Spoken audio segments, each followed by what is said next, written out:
Hello, it's me again, and this time I am doing a tutorial that I promised I would do about my double apartment, I guess, box that I made for my rats. I have searched all over the internet and have not been able to find any double cubes. I mean, there's single cubes all over the place. But this one I decided to make a few days ago, just kind of randomly popped into my head. So after getting such a massively positive response on Facebook for it, I decided I would go ahead and make a video and show how I did it. I had no idea there were so many in my sewing groups alone that loved, previously had, or currently have rats as pets. I remember the first time I posted something about my rats in some sewing groups, I was met with a lot of disgust and hatred for the small creatures, but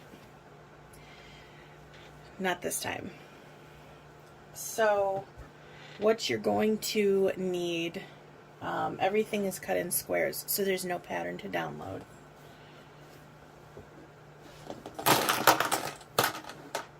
Sorry, I've got a mess over here. So this is the fabric that I am going to be using this time around. This is, what did I think? It was a 9. This is a 10 by 20, I believe. I can't even remember what I cut. Yeah, this one's a 10 by 20. And you're going to need 4 of these. If you're doing a square box, obviously you're going to need a 10 by 10 or whatever size you want. But for this one that I'm doing now and the one that I made the other day, you're going to need 10 by 20 of an exterior fabric. You're going to need 4 10 by 20s of the fabric that you want to use on the inside. I'm using a polar fleece. I got this from Amazon. This one I can't remember where I got it. I think I got it at Walmart. And then you're going to need, you can either use a machine washable stabilizer if you want it to be super structured, or you can just use some kind of a foam. In my previous cube I used Thermalone Plus, and while I enjoyed using it, it was easy to use, I decided to just go with some foam this time. Regular old foam. This is the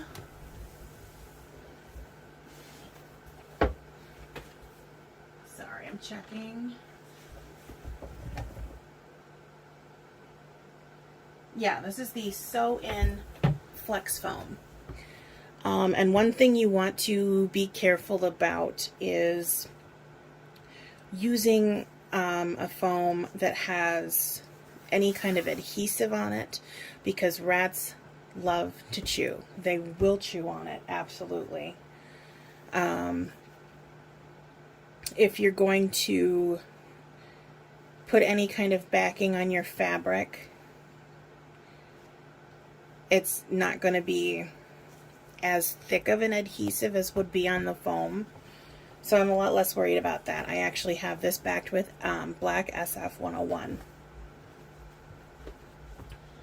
And then for the sides, or in this case the top and the bottom, because I'm doing a vertical box this time, you're going to need 2 10 by 10 squares of the external fabric and 2 10 by 10 squares of the internal fabric.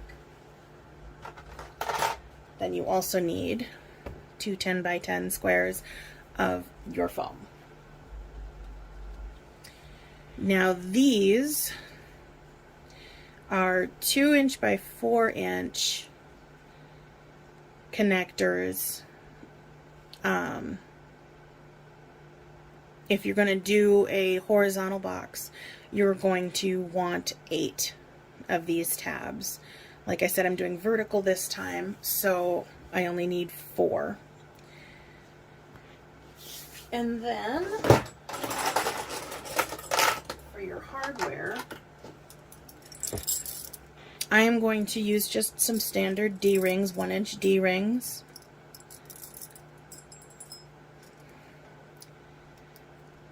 And then I grabbed some of these hooks from Amazon. I believe it was a pack of 20 for like $8. So it wasn't that pricey at all, but these make it really easy to hook into my cage. I have, all of my boys are in a double critter nation, so it's really tall, taller than me, and really wide and deep. So I can just hang a lot of random stuff in there, which is why this box will fit perfectly, just like the horizontal one did.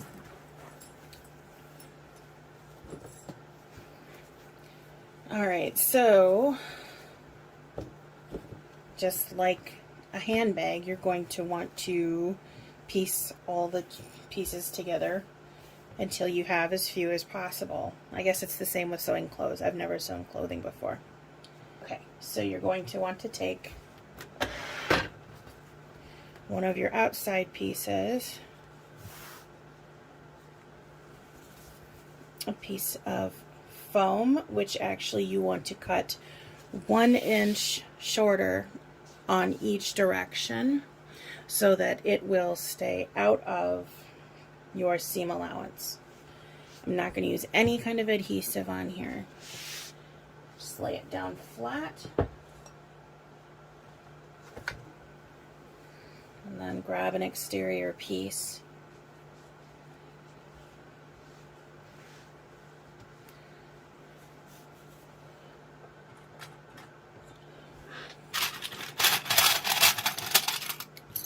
I'm not going to clip it like crazy because I'm not doing a handbag, but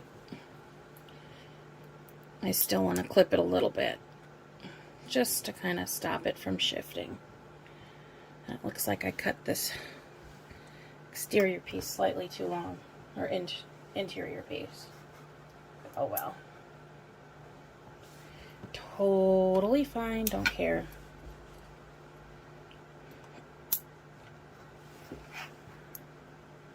And if you hear my clips clicking extra loud, it's because I'm digging into my brand new clips. Haven't even had a chance to break them all in yet. Alright, so once you get those 3 pieces together, you're just going to want to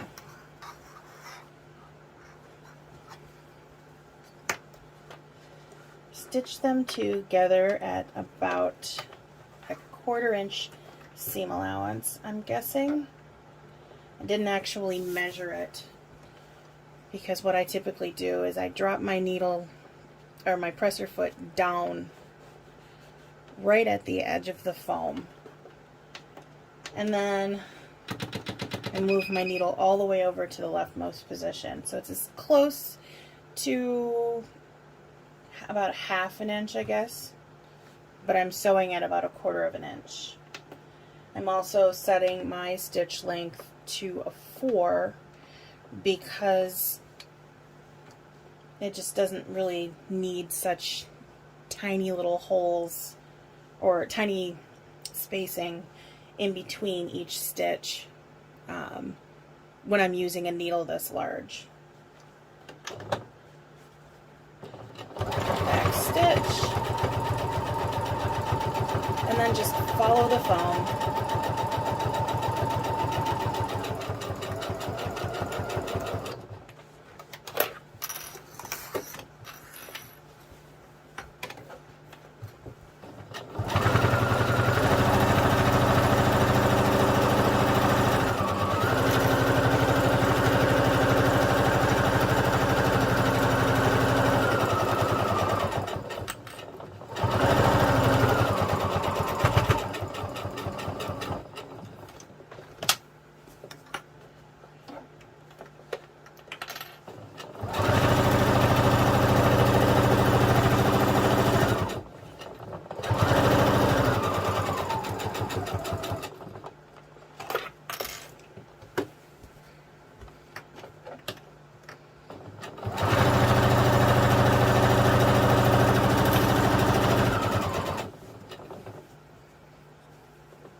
you can feel your lining slipping a little, just kind of slide it flat. It's not going to be a huge deal.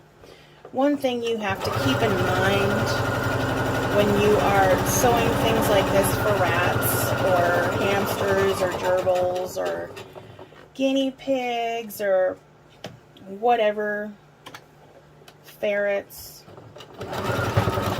they don't care. You will care more about whether or not it's aesthetically pleasing than they will. They're gonna pee in it. They're gonna drop their crumbs in it. They're gonna poop all over it. They don't care that you work hard on it. They don't care what it looks like. They don't care what fabric you used or how much it cost or how much time you put into making it. All they care about is that it's a new surface that they haven't explored yet, and that's what they're gonna do. So this is not perfect. I absolutely cut the lining a little too long. Oops. So I'm gonna go ahead and do the other two off camera, and then I will be right back. Okay, so now I've got all three of these sewn up, and I just want to state right here, I did goof up because I forgot all about the doors. So to make it easier, I took the last panel for the front, inside and outside, and the foam pieces, and I just cut them in half. So instead of having 4 10 by 20s, you want to have 3 10 by 20s. And instead of having 2 10 by 10s, you're going to have 4 10 by 10s. So that's 2 in each fabric for the front, 2 in each fabric for the sides, or the top and bottom.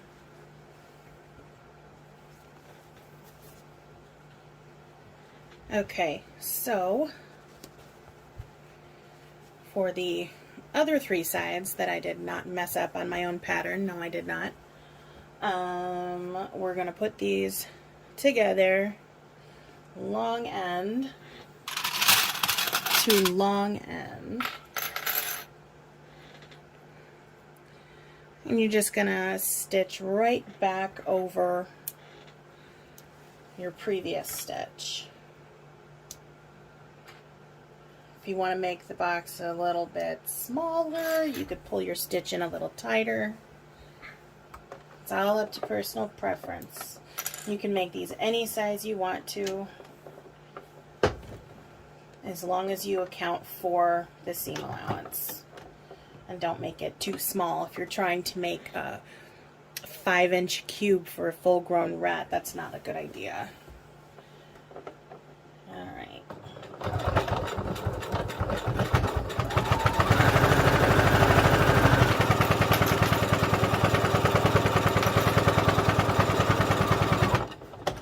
And of course, I run out of space because I've got a tiny little sewing desk with a wall behind it.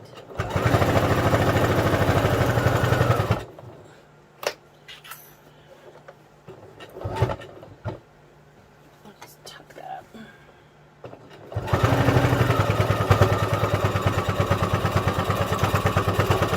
Back stitch.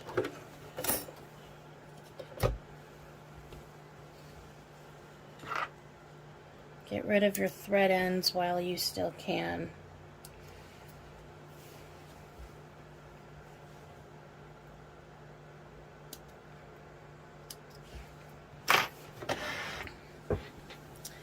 So now you have 2 of the sides done. I might go in a little bit tighter here, yeah. Because I can't tell where the foam is. I didn't go directly over my previous stitches. Actually, let me go from the other side, because then I can see where the other stitches are.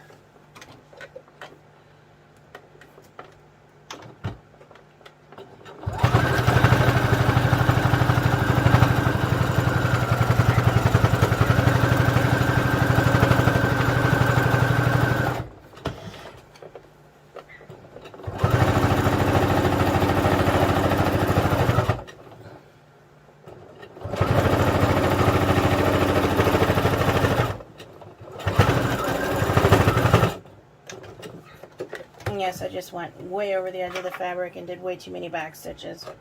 Don't hold it against me. I don't care. My rats won't care.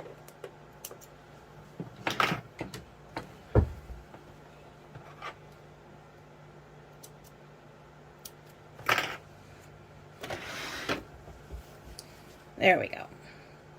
So now I've gone over the previous stitches. And I'm not seeing any right now. Then grab the next panel.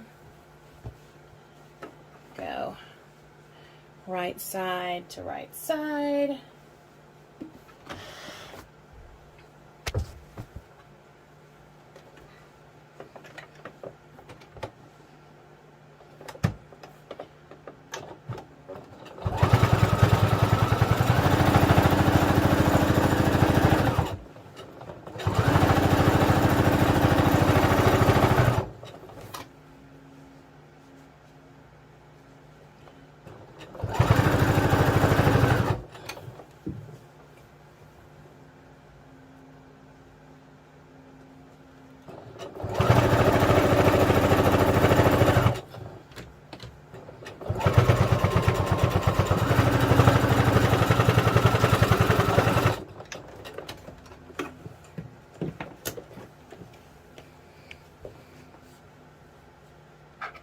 Yeah, I'm gonna smack my phone like a few hundred times. Sorry about that. Don't sue me for motion sickness. Alright. That one looks good. I'm gonna go ahead and sew it from the other side again, because I like to have the double stitching just to try and keep those corners together.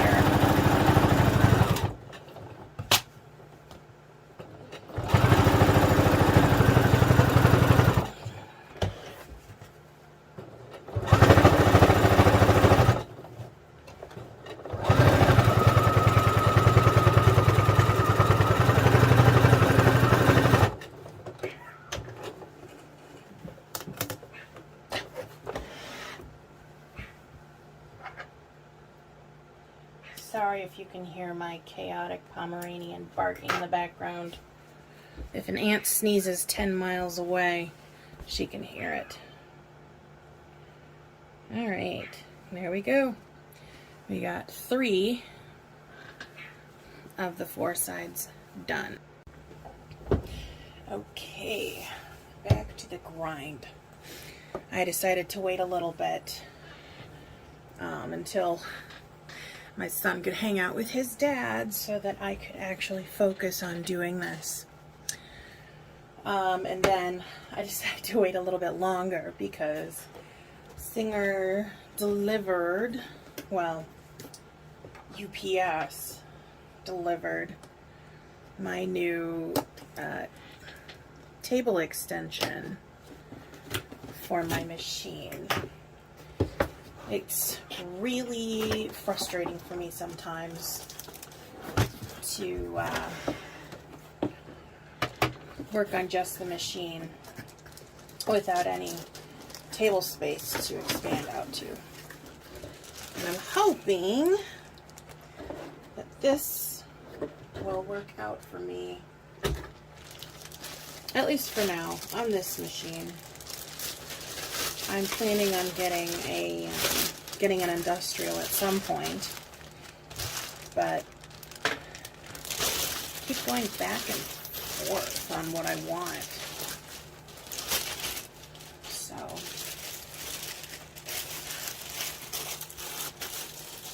it's gonna be a little bit. Oh, it's only got 3 legs. Okay, well, let's try it out.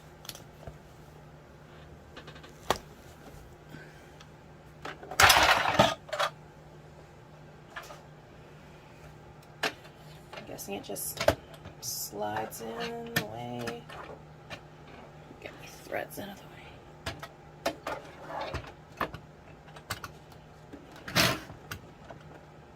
Oh, come on.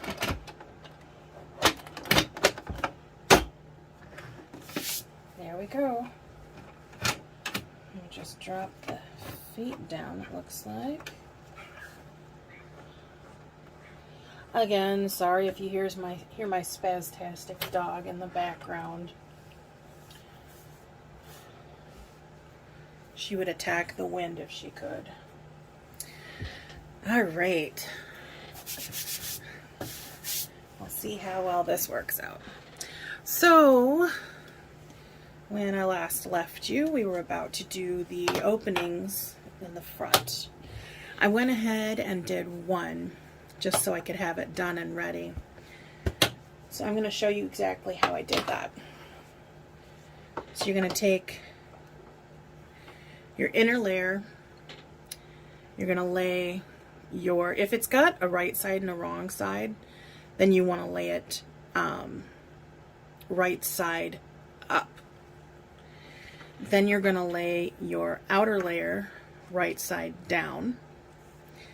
And then you're going to put your, whatever you used, the stabilizer, foam, whatever, right side up. And then you are going to decide what shape it is that you want to use. I typically just do circles. You can do square, you can do some kind of funky rectangles, star, I mean, whatever you're comfortable with, whatever you have the energy to design. I'm lazy, so I just do a circle. And so what I will do is I use my little hot cocoa canister here to get the size hole that I want. And I know that I want to, this is my little trick for centering things. I know that I want it to be about 2.5 inches in on either side. So I just adjust one way, turn it, careful not to move it, and then adjust the other way. And if it's not a perfect 2.5 inches lined up, I'm not going to flip out, just as long as it's somewhat centered. Like I said, my boys won't care. They really won't care. Alright, so I'll put these clips back on to hold it in place.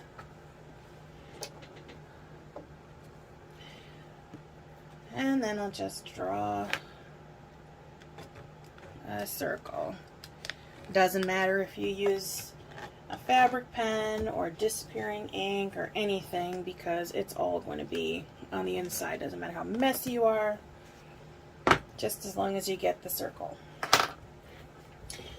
Then I'm just going to pop it into your machine, center it on the line, and sew.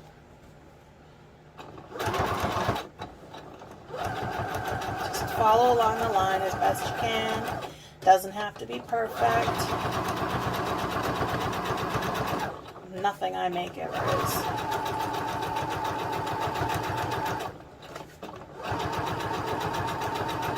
And if you have a better way to do circles, feel free to share, because I can't think of any other way other than what I just did.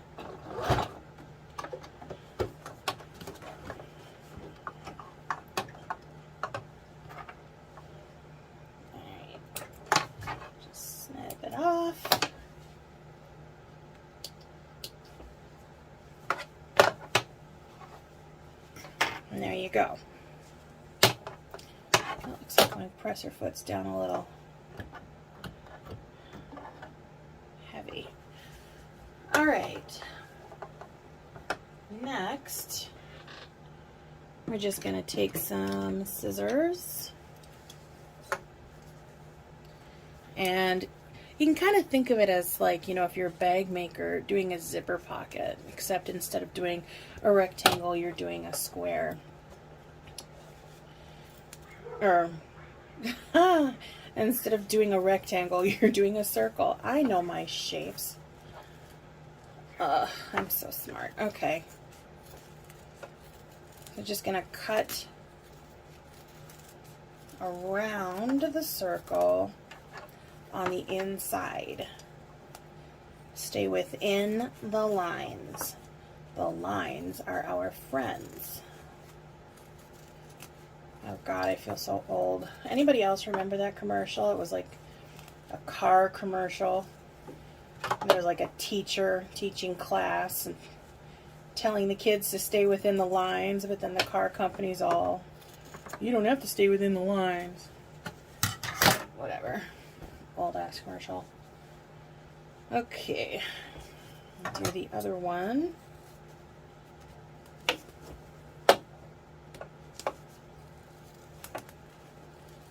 Sorry if I'm moving kind of slow. I like to take my time because I'm lazy. And these scissors are catching all up on the other side.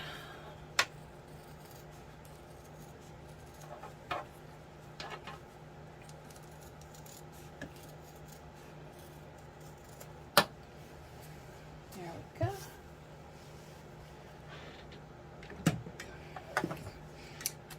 Now we don't need the clips anymore.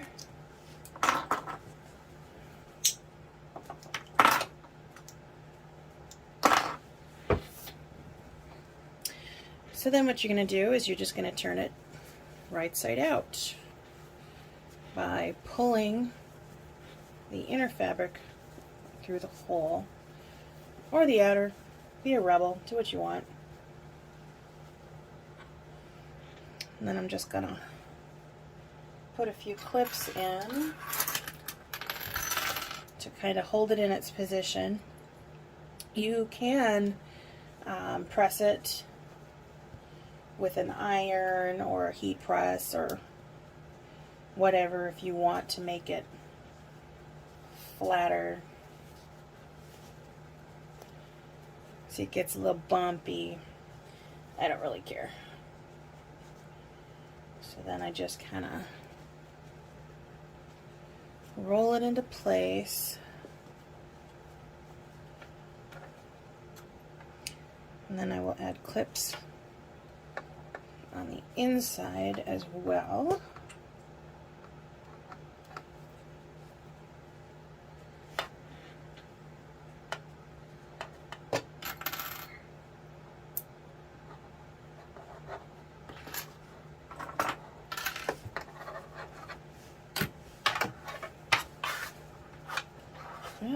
Clickety click, click, click. Making all the clicky sounds all over everything. I'm going to have to get used to having that table extension there. I'm not used to having anything in my way. But it's more of a benefit than a hindrance, I think.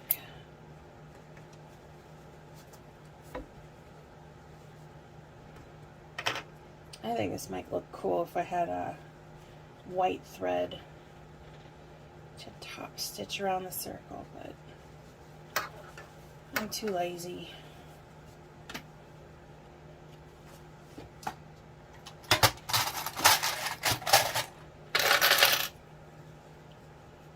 Too lazy to change the thread. So I guess while I am doing this, I'd like to talk a little bit more about rats. I know that there's not a lot of people in this world that like things that are small and squishy and hairy and hide in the dark or slimy or have a long tail or whatever it is. Me personally, I could never have a pet snake. And it's not because I find them disgusting. It's because I like rats more. I would never be able to feed a snake a living or dead rodent. That snake would just simply starve to death. So snakes are not for me, or any kind of animal that needs to eat any of our little furry friends, living or otherwise. But I love rats. I love cats and dogs and fish. I have 2 cats, 3 dogs, 3 tanks of fish, and my rats. We've talked about getting maybe some axolotls or some kind of an amphibian on land, but I don't know if that's going to happen. We do kind of have a full house already, so we probably shouldn't be getting anything else. Anyways, but rats. I was talking about rats. Don't mind my ADD brain, I get distracted easily. The first time, well, I guess let's just go back to the beginning. The first time I ever had any kind of contact or experience with rodents was when I was, oh God, I want to say maybe 11.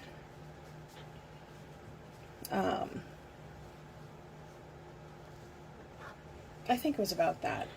My mom and my brother had gone to a Minnesota Twins game, and when they were leaving, they found a little hamster running around in the parking lot at their Metrodome, which used to be the Twins Stadium. And they took him home and named him Kirby, because Kirby Puckett had done really well that night in the game. And so we had Kirby for a while. And then at some point, I believe, my mom got my brother, after Kirby died, a hamster that was similar. And I believe he named her Sarah. But then after that, my mom got me some mice. And this was my own personal introduction into the pocket pet world. And I did breed those mice. I had them for several years. And I had multiple aquariums for them, because at one point I decided I didn't want them breeding anymore. And so I separated the boys and the girls. And the last time I had rodents, the last time I had mice, when they all passed on, I ended up getting into hamsters, gerbils, and, well, let's just face it, hamsters and gerbils can be mean. Mice are okay, but when I decided to get a rat from Petco at one point, she was amazing. My rat's name was Misty, and I had her for quite a while. I didn't know back then you were only supposed to, or you were supposed to have them in more than one. Okay, so I'm going to go ahead and sew around, top stitching on both openings. It looks clumpy, but I'm going to kind of press it while I sew. So I ended up with Misty, and she was a total sweetheart. After she passed, I didn't have another animal for a while until I moved out with a couple of friends of mine after I turned, I think I was probably about 20 years old or so. No, maybe, well, I was older. I think I was like 22. I ended up getting another rat.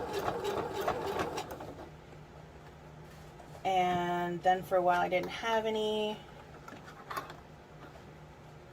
And then after I met my husband, we ended up having like another 3 rats. And every time I've had them, they've just been really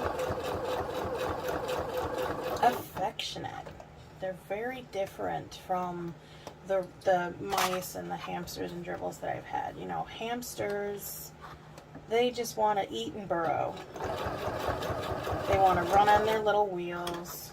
They don't really like being held. I mean, there are some that can be trained to enjoy being held, or at least get accustomed to it.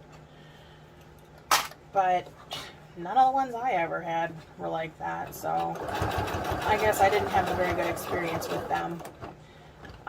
The mice didn't mind being held, but they're so jumpy, and with them being so small, they can just get into everything. Gerbils, well, my gerbils bit me all the time, so I did not like gerbils at all. So finding that rats were affectionate was pretty darn awesome. And, you know, they're just kind of like my quiet place animal. I like having them because they're relaxing for the most part. I think they're therapeutic. Each one has their own personality. They're all very different. I currently have 7, and it's a Tim Burton theme with all of their names. The first 2 are Jack and Victor. Jack being from Nightmare Before Christmas, Victor being from Corpse Bride. And then we got Oogie and Sparky. Oogie is also from Nightmare Before Christmas. Sparky is from Frankenweenie. And then we got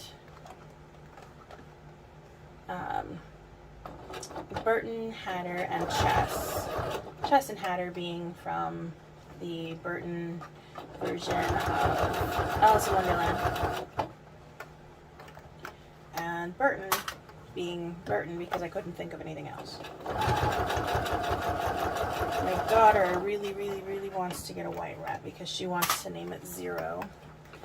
But the breeder that I get my rats from hasn't had any that were like the shade of white that I wanted to get. But the rats that she breeds are very, very docile, very calm, very cuddly, especially Jack and Victor. Those 2 were litter mates, and their mom was a licker, is a licker. She's still alive. And so she was constantly licking her babies. And so now, as a direct result of that, Jack and Victor love to cuddle, and they love to give kisses, and they also boggle. And if you are not familiar with boggling, I'm sure a lot of you would find it to be quite disgusting. I find it to be adorable and hilarious. Basically, they start bruxing. It's where they're kind of grinding their teeth.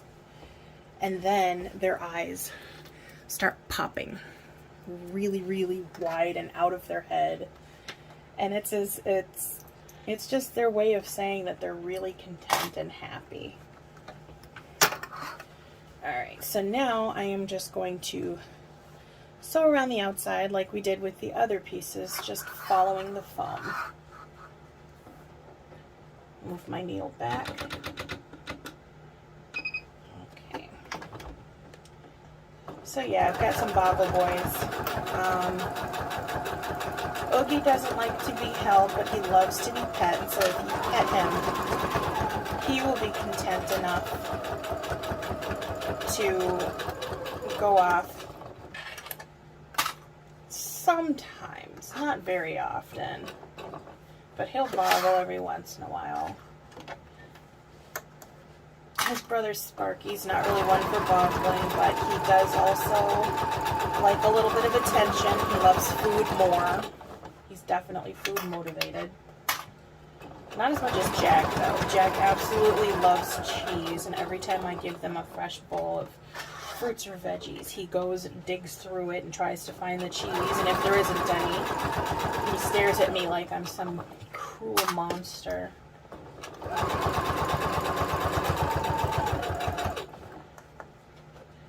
And then we've got the other three who are the youngest.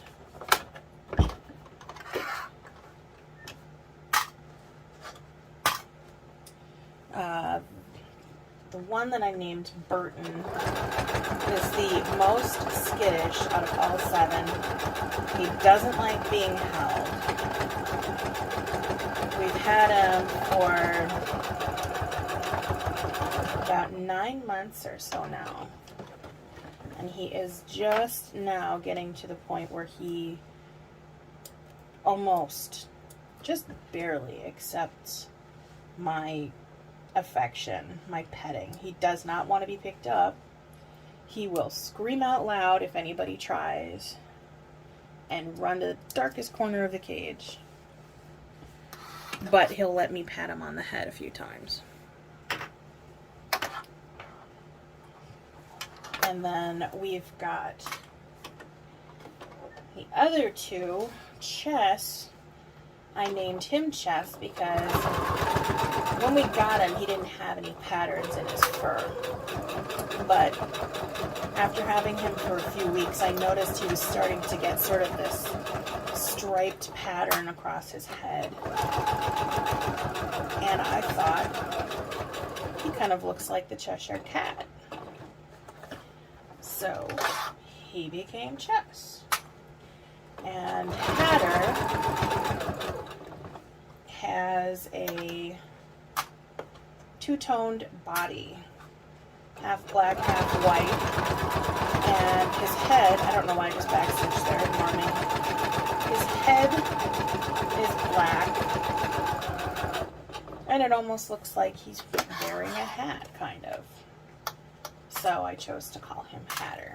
He is very quickly becoming almost as affectionate as Jack and Victor. Not quite, but when he sees me at the front of the cage, he comes bolting and basically lays down in front of me, tucking his head down as far as he can over the edge of the cage, waiting for me to rub his head and his back.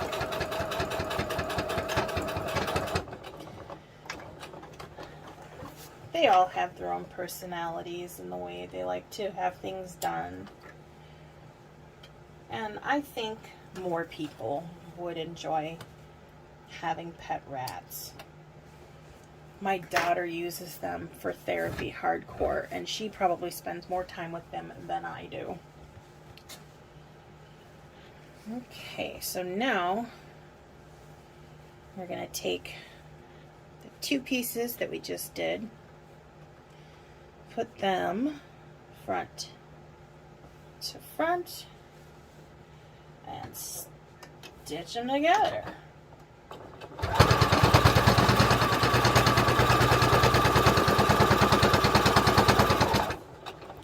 Wow, that kind of vibrates the heck out of the table, doesn't it?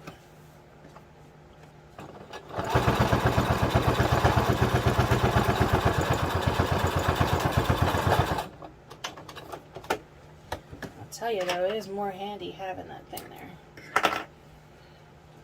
Alright, so now we've got one solid piece, just like the others. So now I guess what we're gonna do. Yep, that's right. We're gonna put them together. Okay. hopefully they should be pretty close in size.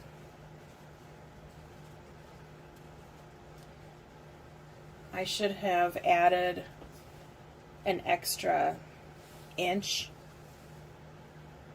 when I initially cut this, and I should have remembered that I was going to be cutting the front of it in half, but I did not. So I am shy by about an inch. Don't worry, I'm going to put all of the measurements in the description box and make sure that it's accurate before posting this, so that you don't follow along with my screw up. I'm just going to go ahead and trim off the extra on this side.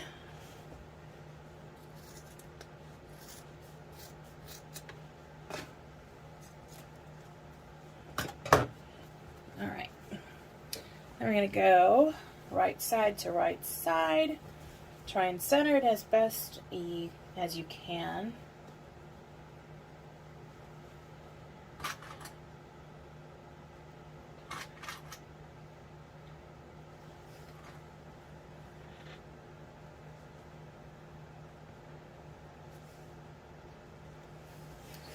All right.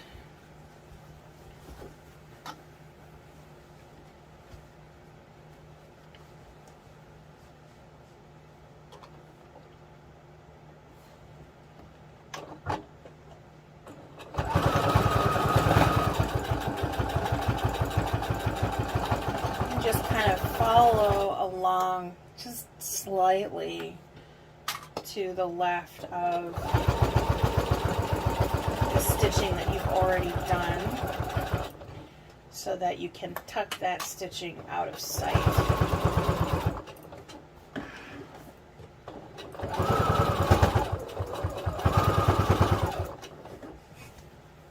Oh, I really need to move this table away from the wall.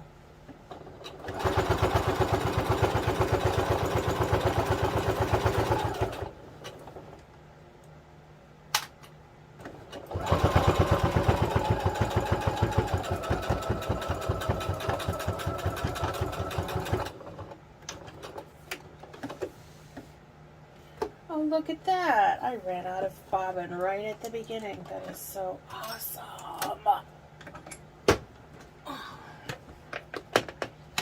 But it is okay, because I always keep about 15 bobbins wound.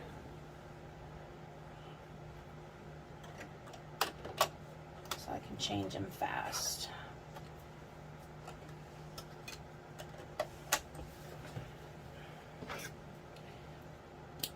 Let's go again. Start right about where I ran out.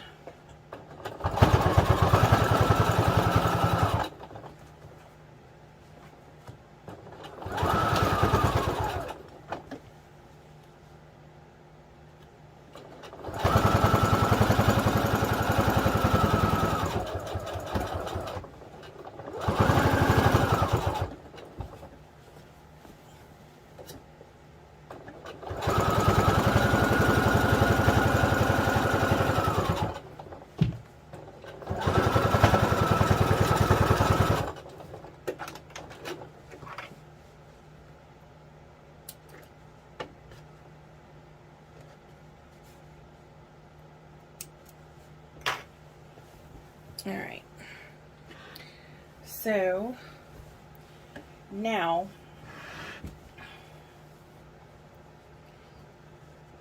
going to do the other side.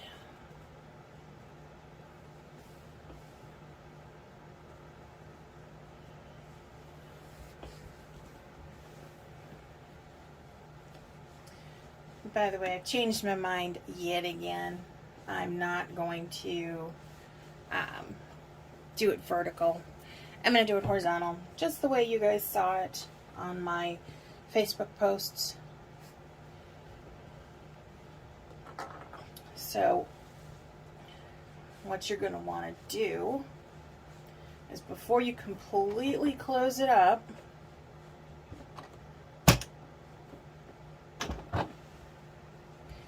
you're going to want to come over to the center here,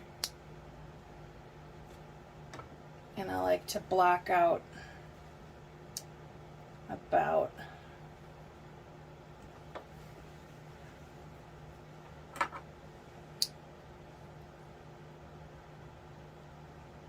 that's what, 3 inches? Yeah, about 3 inches away from the center is where I will be putting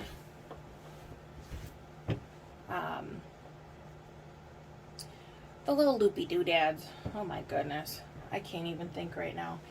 Anyways, so you're basically going to want to leave a space open right here and right here.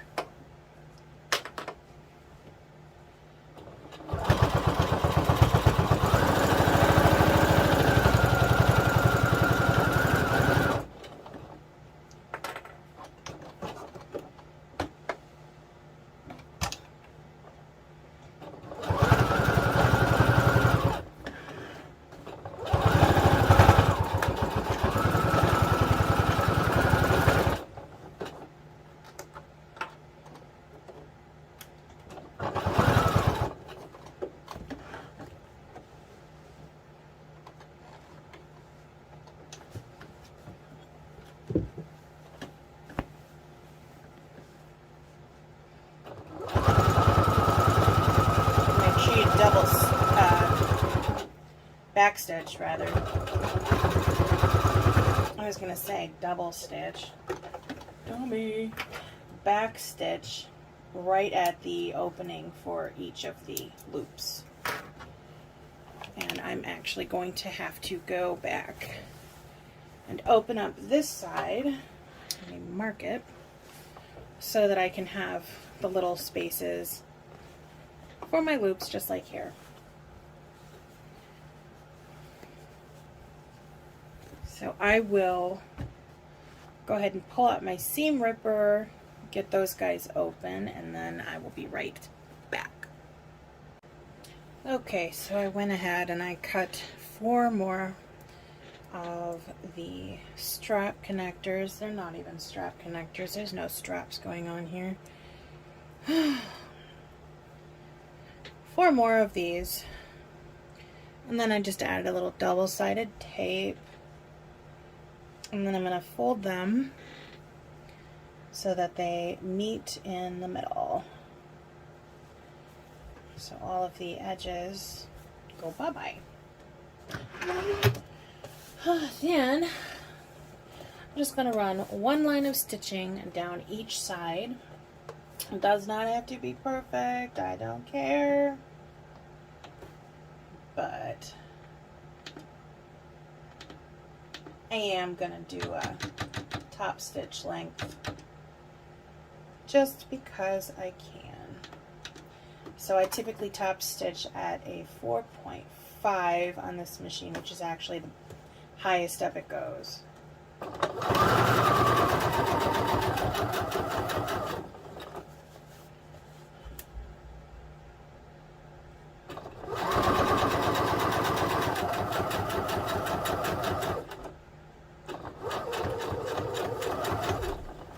These are a little crooked. I don't care.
totally going to be screwed when it comes to having an industrial machine, because those things go so dang fast. And I have a tendency to slow down just because I kind of zone out a little bit.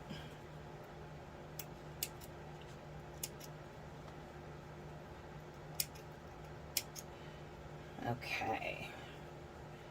I don't really have to cut off the ends, but let's just be a little consistent, huh?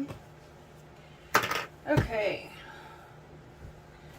So, there I go knocking you around again. So we've got, not on this side, the other side, the little holes. And now, if you had these ready beforehand, you could have put them in ahead of time, clipped them into place, and then just sewed straight across the whole thing. My brain doesn't work like that, and I tend to do things differently every single time. So I'll just slip on a D-ring, find the spot, stick it in.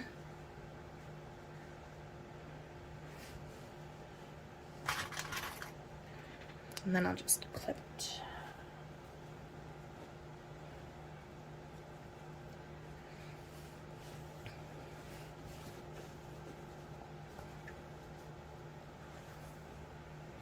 Make sure they are even to the holes.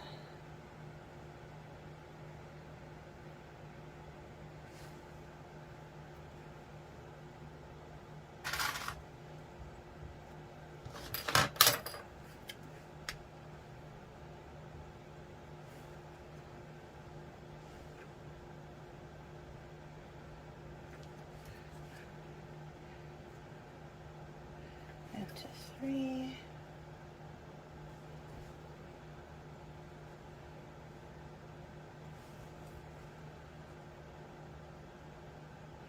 And to 3.5.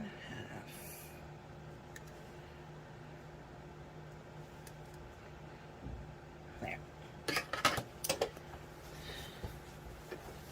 And you're going to pop in the next set.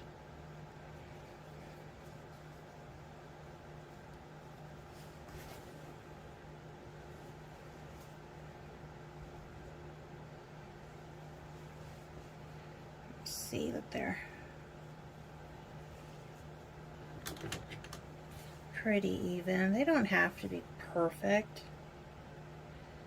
I'm less concerned with perfect, as I'm sure that I've said like 10 times in the video already.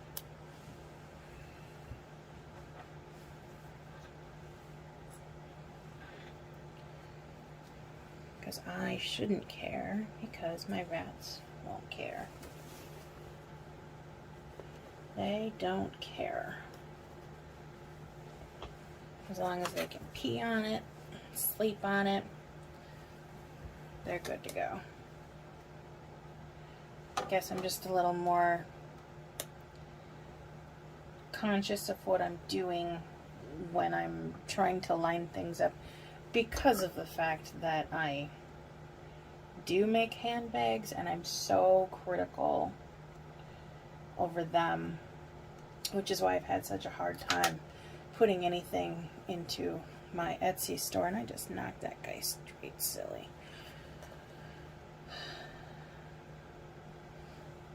But I will get around to it. I've started putting things on there. I just have to click publish. That's all it takes. It's just hitting that one button and things start spamming all over in my store. I'll get there one day. Okay. And I'm just going to go through. Stop knocking this one wonky.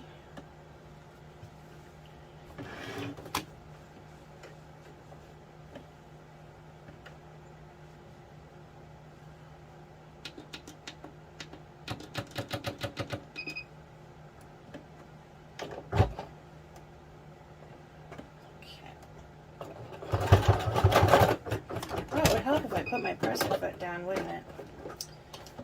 And I stuck it.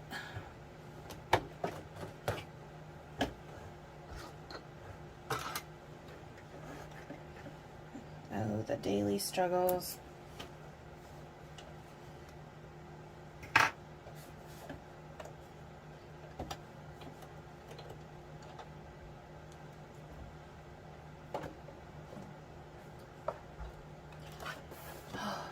To wake up, pay attention to what I'm doing here.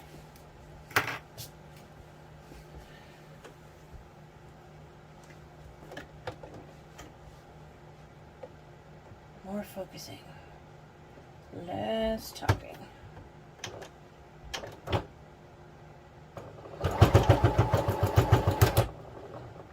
Stop knocking wonky.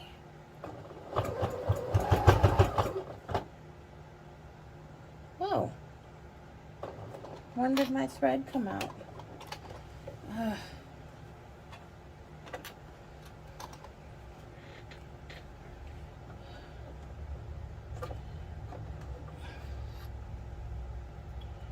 Don't do what I just did. If you can reach your thread from the bottom, do it. Don't pull your thread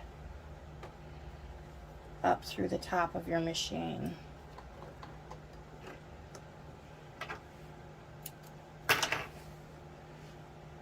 One day I will learn to follow my own advice and the advice of the manufacturer and the advice of other sewists. Yeah. I kind of do my own thing. Now I got it. Yay! Now I can go back over it a couple of times.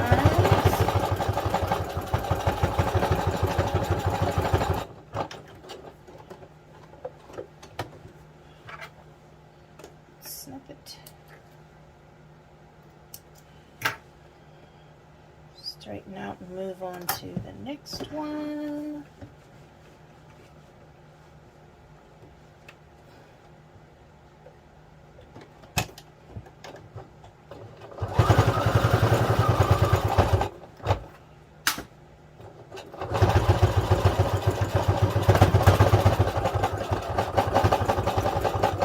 Oh, why are you fighting me?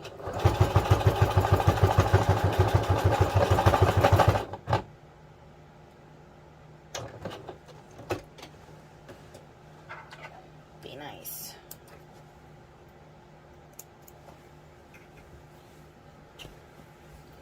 Okay.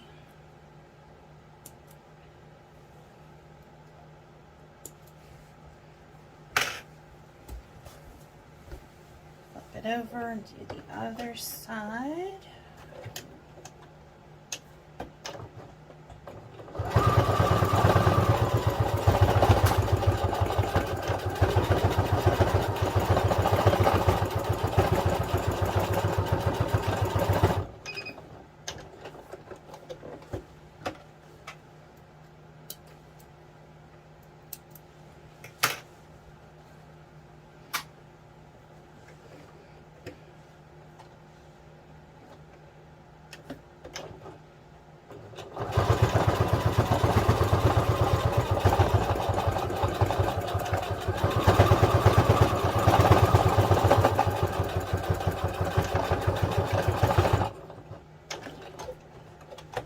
I love the sound of mechanics whirring behind a big box of plastic. I'm just kidding, I don't. I'm always worried I broke something because I pushed this machine to its limits. I mean, I used some thick vinyl with waterproof canvas and some hard stabilizers. I am not very nice to this machine. Okay, now we can go ahead and set that aside.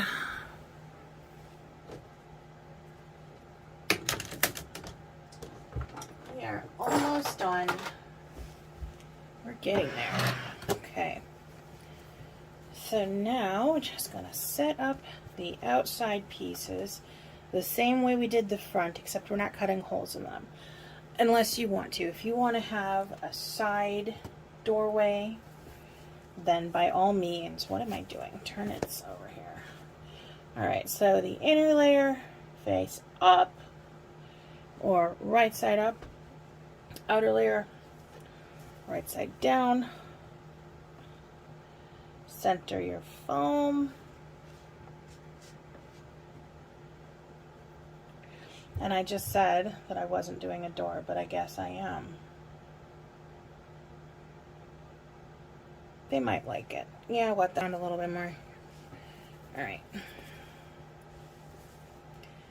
So you take your inside, and if it's going to, if it has a pattern or it's directional or whatever, you want to make sure you've got the right side down. Put the foam on as evenly as you can, or as sloppily as I do, whatever. Then you put the outer piece, or the front facing, or whatever you want to call it, right side up. And then you just stitch it closed, just like we did with the long 20-inch pieces.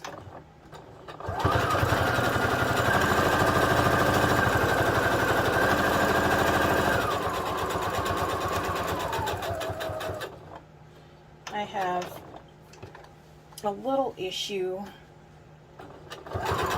with hobbies, and no, I don't know why I backstitched over there. Sometimes my hand just does its own thing.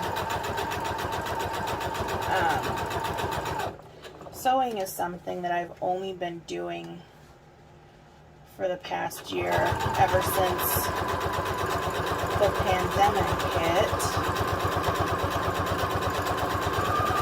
because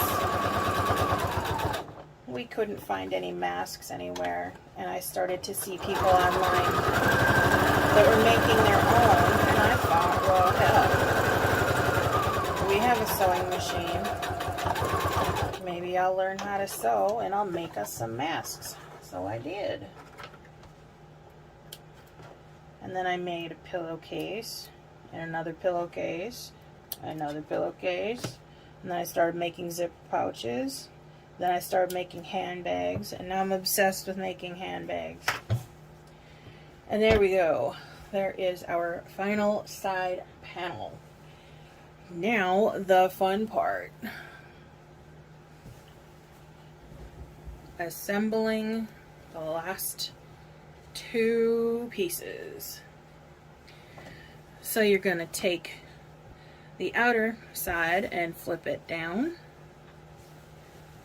so that all you're going to see on the outside is the inside fabric. Now, hopefully you won't have to adjust this as much as I do, because I did my boo-boo, and so I have to compensate for that, which means that I'm going to line this up evenly with my front panels.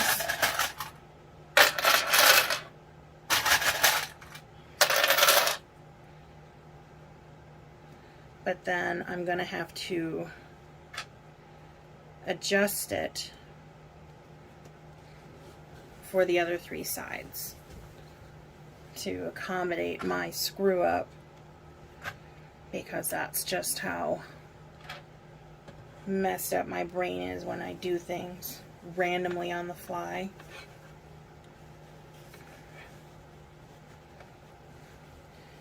Alright, so one way, if you screwed up the way I did, one thing you can do is you can take and you can measure. I've got an extra inch, which I already knew I was an inch off. So you're going to want to pull this down an inch. Doesn't matter what it looks like, we're going to cut off the excess anyways. Just make sure you get it lined up properly all the way around. So Alright, so I got both sides ready to go. Just pop it up on the machine and stitch around. Check my... I don't want to stop, so I'm going to swap out my bobbin right now.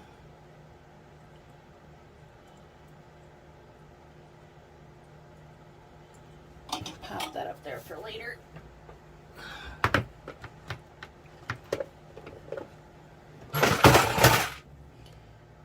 Oops.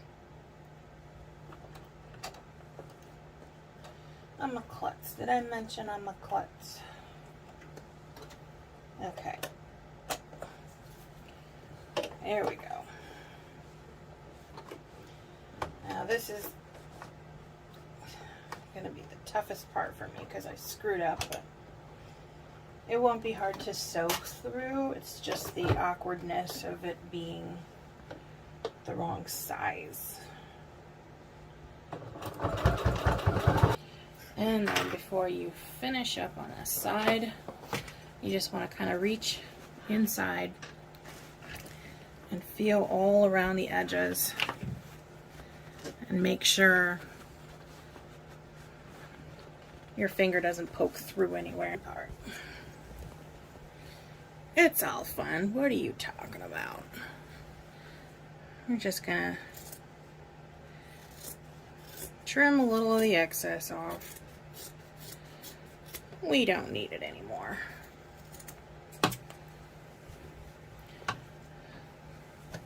Whoa, you're on a little roller coaster ride. Okay.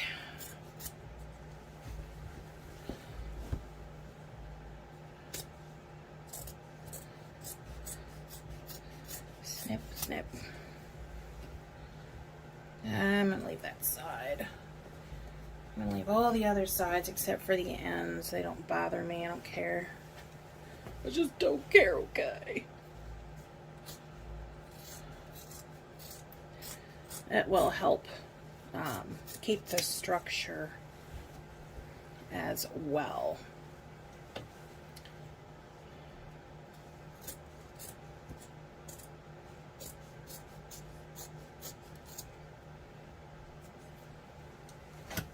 Okay.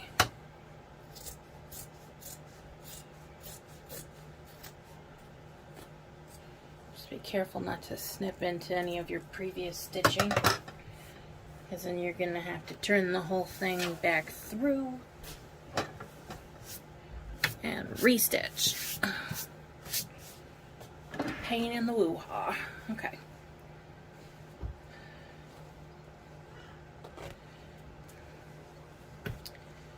And you know what? I goofed again. This is what I get for creating something on the fly and not writing down my own directions. Well, I'm going to do it later, so that's fine. But basically what I have to do is go in and tear the stitching out about 1.5 inches in on this side, and the other two sides, so that I can put the other loops through. And I totally spaced on that, but oh well. So now I'm just going to reach in through the side pocket. Or through the side hole entrance. If you only did the front two, you're going to have to go through the front. You just reach inside. Hello. And grab corners.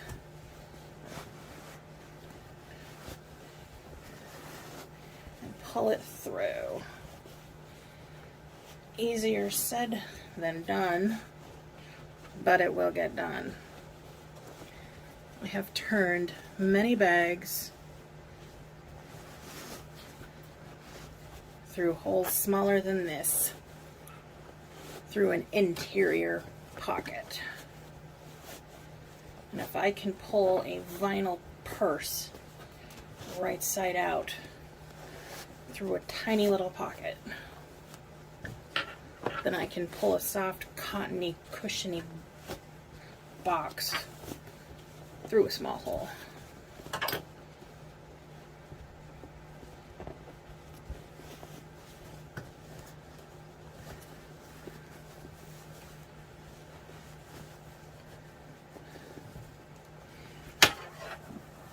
It's a boy! Kidding. Okay. And you just want to tuck out your corners. Oh, my knee's been smacking into you. I swear, if somebody wants to sue me for motion sickness after this video, you are not gonna get a penny, because I've got nothing. You can have my old Singer, how about that? Not my old vintage one, but my old piece of crap one.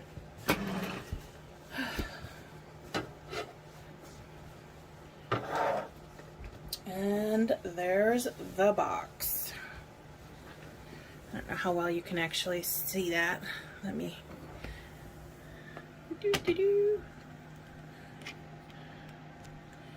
So there's the box, and it's going to hang by these, plus the other two that I have to add once I turn the box back through.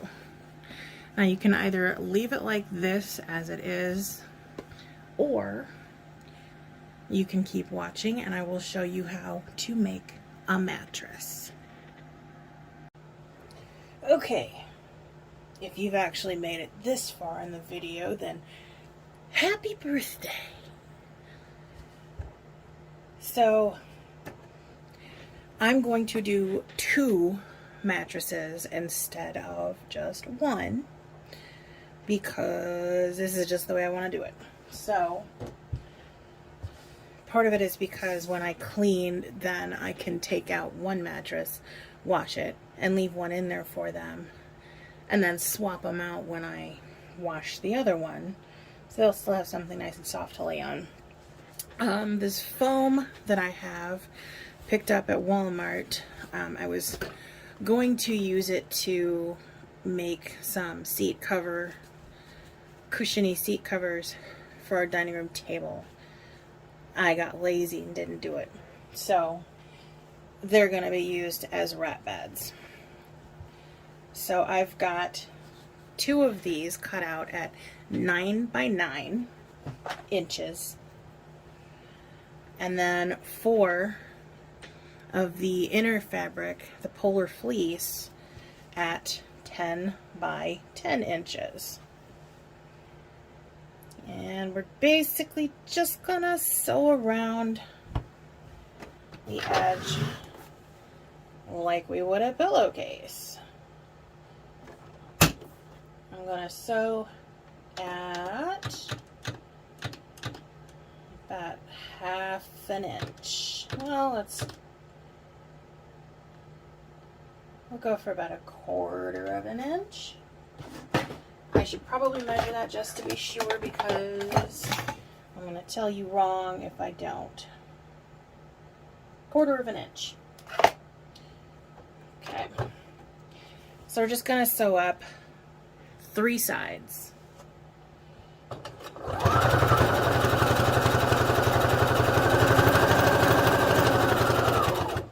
Okay, I need my presser foot down a little more.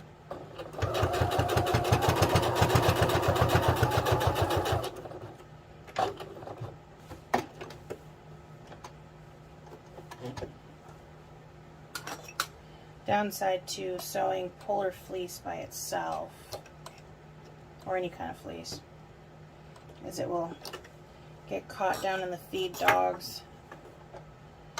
So I always keep an awl on me, so, well, not on me, but near my machine, for any time I have to do anything around the needle.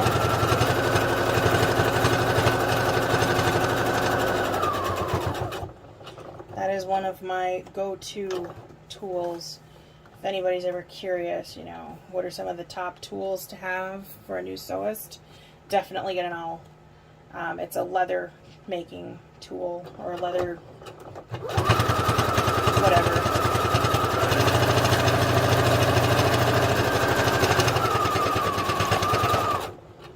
Alright.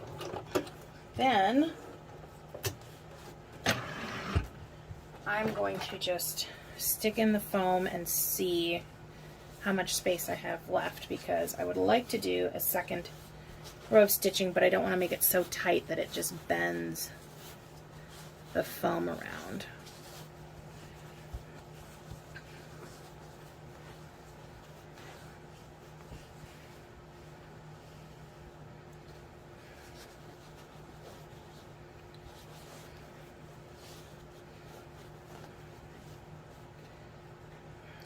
Okay. Yeah, I can go one more real quick.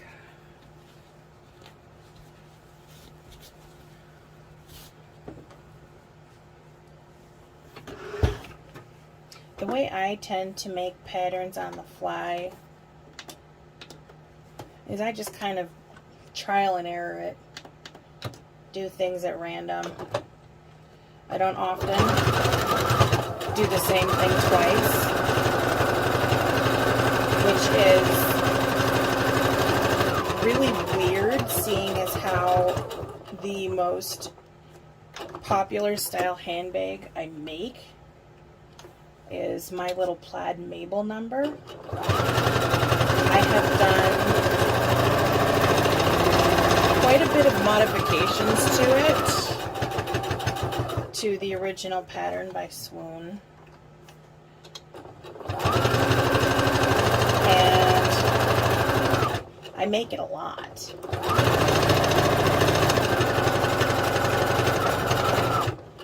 I would say hands down that is the... Oh, you got stuck. That is the most common pattern that I make.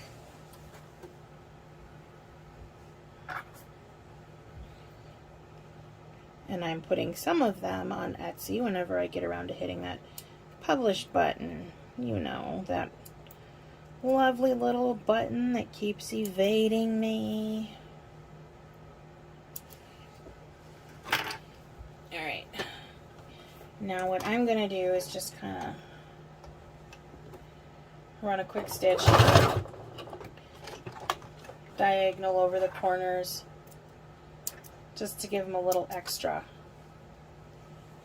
hold, and so I don't have to pop the corner out completely, because it's a pain in the butt to have to pull the corners or poke the corners all the way through. It never works for me. So I just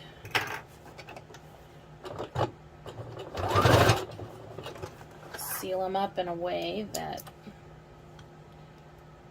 they will stay in the shape that I've sewn them.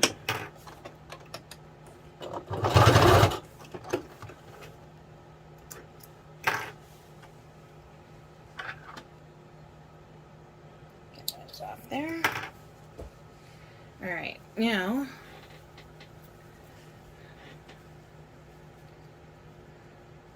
see?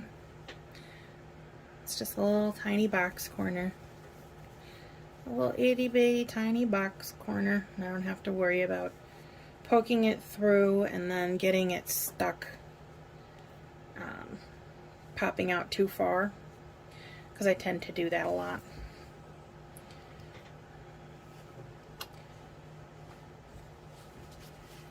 Then take my scissors and I'm just going to chop a tiny little bit off of each corner.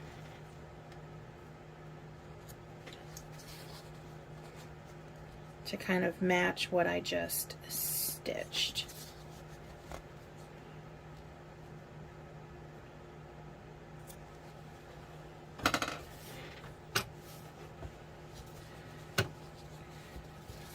And then we'll tuck it in.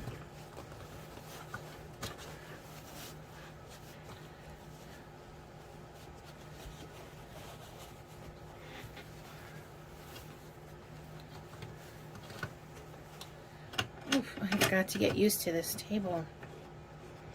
And these feet just keep getting loose.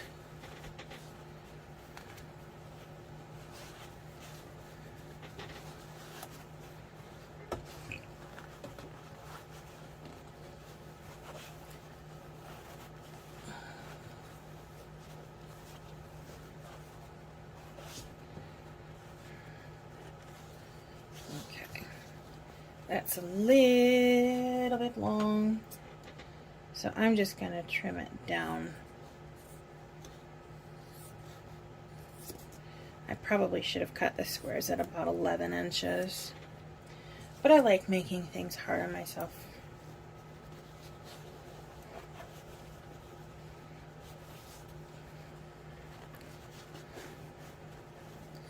Okay. Now that it's in there, just stitch it shut. You can do a second line of stitching if you want to. I will, just because that's what I do.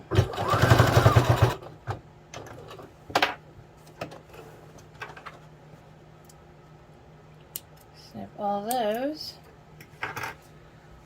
and then just kind of shake it out a little bit. And there you go. A little mattress. And you just roll it up, pop it in, open it,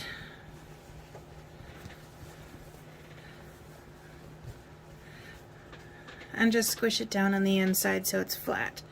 I don't know if you can actually see that or not, but it's in there.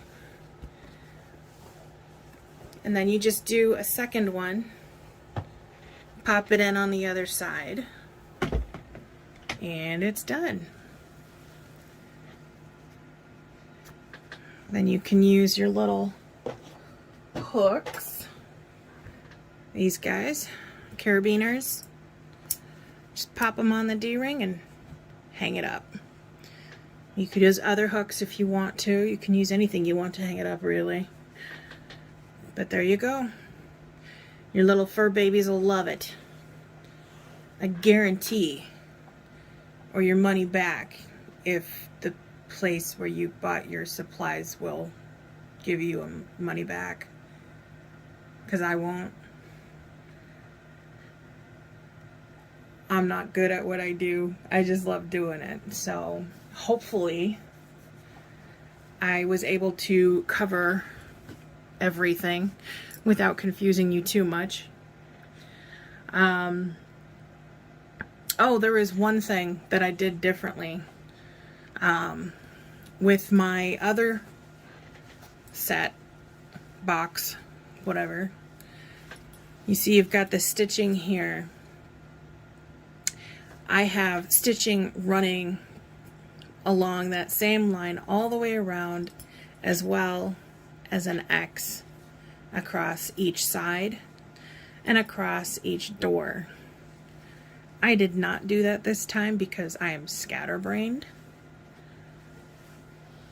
but that's just an extra little detail and accent that you can put on there to kind of keep it from bowing out. It'll help the structure a little bit, as well as keep the foam nice and snug in between both layers of fabric. So if you have any questions, feel free to ask. Yeah, I think I'm gonna go now before this gets awkward, more so than it already is. Anyways, I hope you liked my scatterbrain tutorial. Hopefully you were able to follow along with it, and I would love to see what you've made. If you are in any of the sewing or rat groups that I am in on Facebook, please post, tag me, let me see. And goodbye.